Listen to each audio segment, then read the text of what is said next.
It was one of those rare peaceful early spring evenings, the kind where the sky is brushed in soft lavender and pink, and the air carries the fresh scent of newly cut grass. I just returned from the grocery store, a small solo trip that I treasured for its quiet simplicity. No rush, no chatter, just me and the hum of the car radio. My son Eric, 22, had chosen to stay home that night.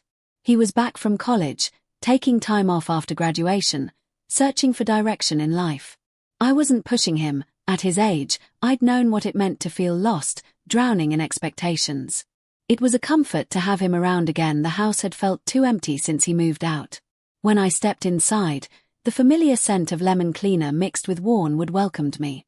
Eric lounged on the couch, watching an old detective movie, one his father and I used to enjoy. He smiled up at me, not a polite smile but one warm and full of something deeper. "Hey Mom, need help with the bags?" he asked. "No, just a few things," I replied, moving to the kitchen. He followed, leaning in the doorway like he always did when he was younger, quietly watching me. We talked about little things: the job hunt, adjusting to being home, my garden sprouting early tonight.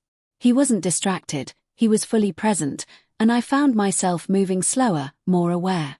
Dinner was simple: roasted chicken, green beans, mashed potatoes. We ate at the small round kitchen table bathed in the golden light of the setting sun. He opened up about a girl from college, someone who'd left him bruised, though he never said it outright. I listened, nodded, and laughed gently at his self-deprecating jokes. It felt like the first time in years we'd really talked. After dinner, I poured us each a small glass of wine. He rarely drank with me, but tonight was different: quiet, intimate. We moved back to the living room. He sat on the couch, I curled up in the armchair across from him. We shared memories: the trip to Yellowstone, the time he broke his arm on the neighbor's swing. I noticed how he looked at me, not like a child but a man who cared deeply. He asked about my life after his father passed, how I managed alone. Most people never asked, but Eric did, and he really listened. "You're stronger than you think, Mom," he said softly, voice trembling. "I don't know how you did it." I reached out and took his hand. "I did it for you. You were my reason to keep going." His thumb brushed the back of my hand, and I felt a raw emotional jolt, not inappropriate, just something deep and real.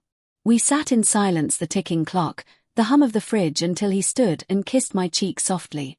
"Thanks for tonight. It meant more than you know," he whispered before going upstairs. That night, sleep evaded me. I replayed the tender moments: the touch, the glance, the shift between us. Something had changed. By morning, I tried to convince myself it was nothing, just a quiet moment between mother and son. But when Eric touched my back gently as I made coffee, and our fingers brushed lingeringly, I knew it was more. Days passed in gentle rhythms: shared chores, quiet walks, laughter, sorting through childhood memories in the attic. Yet beneath it all, an unspoken tension lingered, a softness in his voice, a steady weight in my chest. One rainy evening, curled under a blanket, Eric said, "I think I've been looking for the safety Dad gave me, and I feel that around you even now." I swallowed hard as he touched my cheek, his fingers light and searching. We leaned into each other, foreheads touching, breaths mingling, trembling at the edge of a moment that wasn't a kiss yet but full of possibility.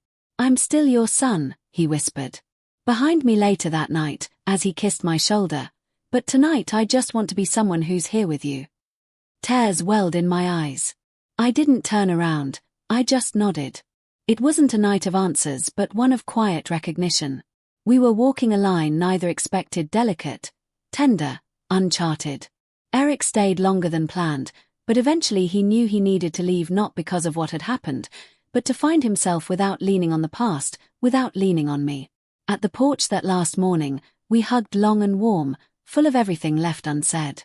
The house grew quiet again, but inside me something had stirred. I wasn't alone anymore. I was awake to something new, something quietly beautiful.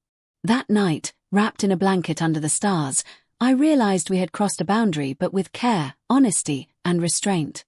Something had bloomed between us, not desire but understanding, a secret I would carry quietly, always. That night changed